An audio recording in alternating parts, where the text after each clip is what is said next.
स्थिर नेतृत्व दिलेलं आहे असे देवपारे साहेब जे राजनीतिक कार्यामध्ये सुद्धा आहेत. आजच्या कार्यक्रमाचे उद्घाटक गुणवंत देवपारे साहेब.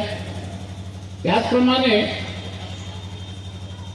ज्यांनी खूप छान थोड्या वेळात भाषण दिलं की भिक्खू संघ हा आचरणशील आणि हुशार भिक्खू, विद्वान भिक्खू आणि शीलवान सदाचारी भिक्खू हे समाजाला संघटित करू शकतात, समाज संघटित करू शकतात, हा महत्त्वाचा संदेश ज्यांनी दिला.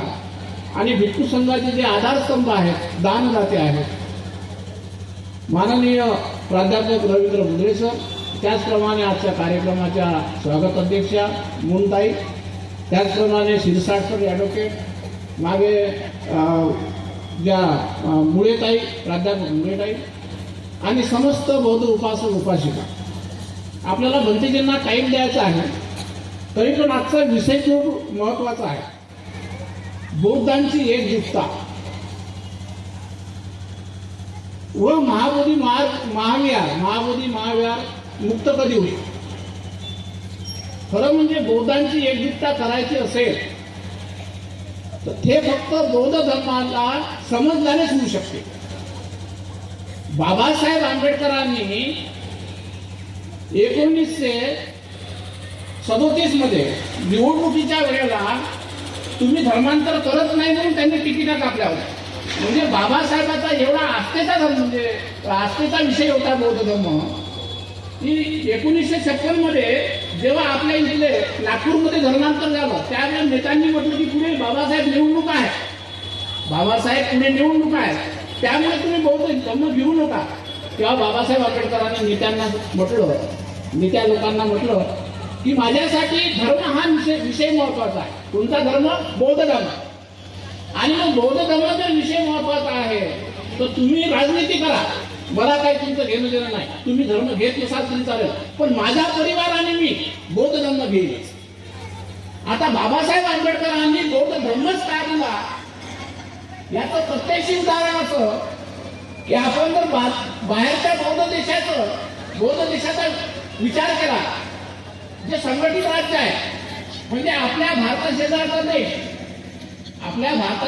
देश, आपण ब्रह्मदेशाचा विचार करा, आपण श्रीलंकेचा विचार करा, आपण भूटानचा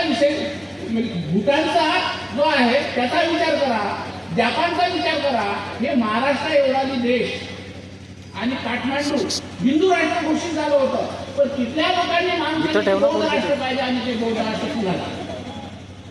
तिथल्याही नेपाळच्या राज्याची घटना एका शेड्यूल कास्ट माणसानं लिहिली, एका बाईने. आता या गोष्टीचं चिंतन जर भारतीय बौद्ध करत असेल, बाबासाहेबांच्या धर्मांतरानंतरचा बौद्ध जर करत असेल, त्याला कळून येईल की तिथे जे काही प्रगती झालेली आहे, जपान, श्रीलंका, थायलंड, भूटान, तिथे बौद्ध धर्म समजून त्या लोकांनी घेतला आणि बौद्ध धर्म समजून घेतल्यामुळे आज हे लोक संघटित आहेत.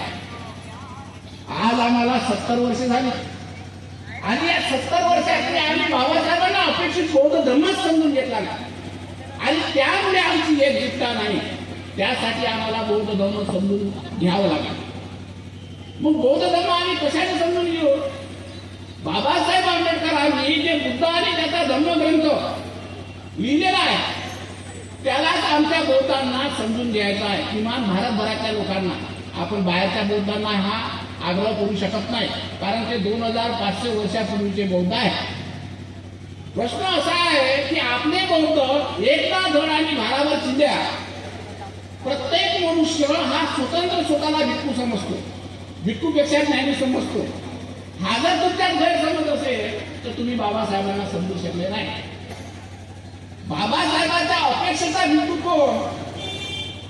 जे लोक लोकहिताचे काम करतात, ज्याच्यामध्ये कुठलीही तीन मात्र अंधश्रद्धा नाही, जो लोकांना म्हणजे स्वर्गाचं भय दाखवून, देवलोकाचं भय दाखवून या पद्धतीनं काम भिक्खू संघ जर करत असेल, तुम्हाला मला दान द्या पुण्य होते, भेदत भय दाखवून लोक काम करत असतील तर समाज कधी संघटित होणार नाही. हे म्हणजे ते बौद्ध कोणते होतील? हिंदू बौद्ध होतील. बहुतांश या 70 वर्षाच्या कालावधीमध्ये लोक हिंदू बौद्ध बनत चाललेले आहेत. छोटस जास्त टाइम घ्यायचा नाही, परंतु काही मुद्दे मांडणं आवश्यक असतात. मला माहिती आहे भंतीजींना टाइम द्यायचा आहे आणि हिंदू बौद्ध बनत चाललेले आहे. आज लोकांमध्ये ज्या भावना निर्माण होत आहेत, बाबासाहेब आंबेडकरांचा बौद्ध धर्म बुद्धाने त्याचा धर्मग्रंथ जर तुम्ही बरोबर वाचला तर मला वाटते आपल्या लोकांमध्ये ही भावना निर्माण होणार नाही. बौद्ध धर्माचा समज सामान्य लोकांचा वेगळा आहे, शिक्षित लोकांचा वेगळा आहे, विद्वानांचा वेगळा आहे.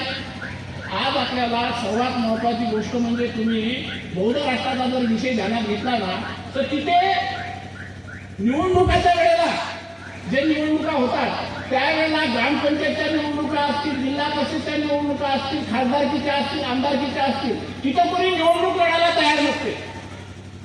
तिथला समाज कोण निवडणूक लढत असेल